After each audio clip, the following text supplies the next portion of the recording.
So, I know I'm going to get a lot of flack for this one. I've been running testing on Performance Max campaigns, and I know a lot of people have a lot of hate on Performance Max. Oh, it's garbage, it's bot traffic, it's completely useless, and to a certain extent, I agree with you. So if you have Performance Max set up, just a Performance Max campaign in your strategy, your SEM strategy, I 100% agree with you. It is going to pull bot traffic because you haven't given it a job. And Google still wants to spend your money, and the bot traffic's in the back going, hey girl, hey, I'll spend your money. So why would it work the way we need it to work? We're not giving it the right signals. We're not giving it any subject matter to actually focus on. But let me tell you how to make PMax work for you and work well for you. Give it a category of vehicles.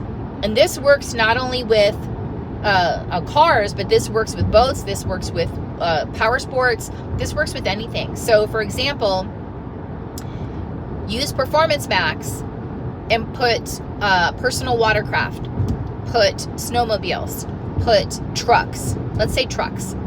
So we're going to build a PMax campaign around trucks. Now we're going to set up a standard set of signals, 5 seconds or more, 10 pages deep, all that crap, right? You have to make sure that your settings are set up right. So it's not serving up to apps, it's not serving up to gaming stuff, any of that crap. You have to make sure that's all set up in settings before you do this. And then presence in your location, make sure that's in your settings as well. Now, if you've done that all with your campaigns, then you can incorporate PMax and giving it a job. Trucks, that's our PMax campaign's job, is for trucks. Once we've given it all that direction, now it's going to work for us the way we need it to work for us. And I'm talking max out the assets too. So give it 30 images, give it 5 videos. You don't have to go out and film videos of people on a jet ski. I mean, there's plenty of shit online for that. Manufacturers have plenty of stuff. Utilize that. Most manufacturers have standardized videos. If you're one of the ones that don't, then you might have to go film some videos. Just make sure you have the sizes right, because there are specific size restrictions. You can ask your DigJob provider about that. Once you have all those assets loaded up, once you have your signals set up, make sure you're triggering on, in our case, trucks. You're not only triggering on people who are looking for your truck that you make for your brand. So not only, let's say Silverado 1500, but we want people who are looking for other types of trucks too. Ram 1500, Sierra 1500, Ford F-150. We want people looking for all those types of trucks too to be able to be served up our campaign. Now we're really giving PMax a job. Now we've absolutely shown them the job duties that are equated with their position that they've applied for. Now's when your spend gets really efficient. So I'm no longer just letting PMax run wild and free in my DigAd strategy. I'm giving it a very focused and precise job to perform on. And that's where you get the performance out of PMax you want. Now, am I saying it's going to eliminate all bot traffic? No. Anybody who says that to you is a liar. But what I am saying, you can greatly reduce the amount of bot traffic by making sure there's a very specific focus, subject matter guide on what it needs to do for you. That's at least what I found. So some other stuff I found this week is when I have specific make campaigns, specific model campaigns, I'm actually after 30, 45 days moving from max clicks to max conversions. So why am I doing that? Because the beginning of the whole, when you have a campaign starting, you want to get the max clicks because you want to get some momentum, right? You want to build up that snowball so that it gets bigger and bigger. And then, because you will get some bot traffic with that, there's just no two ways about it, but you want it to build up enough momentum that about 30, 45 days, you can switch to max conversions, and then you can start getting some honing down the bot traffic down to more quality traffic, because you are asking it to target a conversion instead of targeting just grabbing a click. Now it's going to look for more quality shoppers, not quality shoppers, that's the wrong thing to say, quality searches to serve up your ad in to get that quality click. Just some stuff I found this week. And then for service, this one's iffy for me. I've not found good luck when switching it over to max conversions.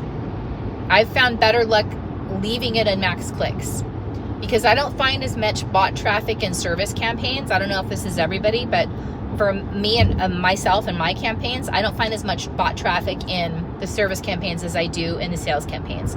That's why I'm pretty clear on shutting that, moving that to max conversions. Another thing that I found this week is if you're making all of your decisions on where to place your budget on one metric, I really strongly encourage you to look at other metrics with that. What do I mean by that? So, gaining an impression share, that's absolutely important. 100% agree. But look at your overlap rate. Make sure that just because you're not at the top of impression share, make sure if your overlap rate makes up for that, make sure you're taking that into account too. If you're at the top of impression share, but you're in a campaign where it's you and maybe one other dealership, that might not be the right campaign to be in. So that's great that you're the top impression share, but who's really searching for that?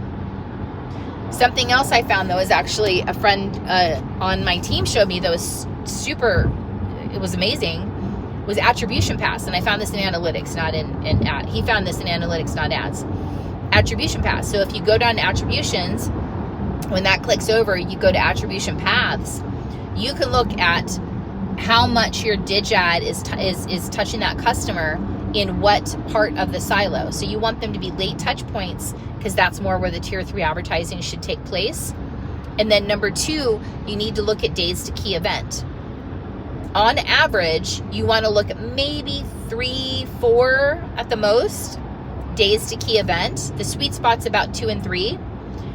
If it's above that, like I had one the other day that was almost, I think it was 8 days or 9 days to key event, that is way too long. You're doing far too much tier 2 type advertising, awareness level advertising, and you're hitting people way too early in the funnel.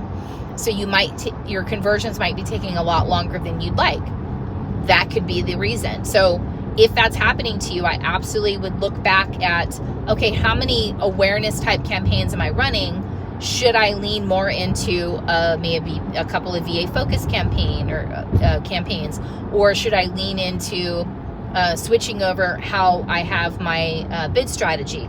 Things like that all contribute to those too many touch points or too many days between the first key event that happens. And what I mean is to looking at a VDP, looking at SRP, things like that.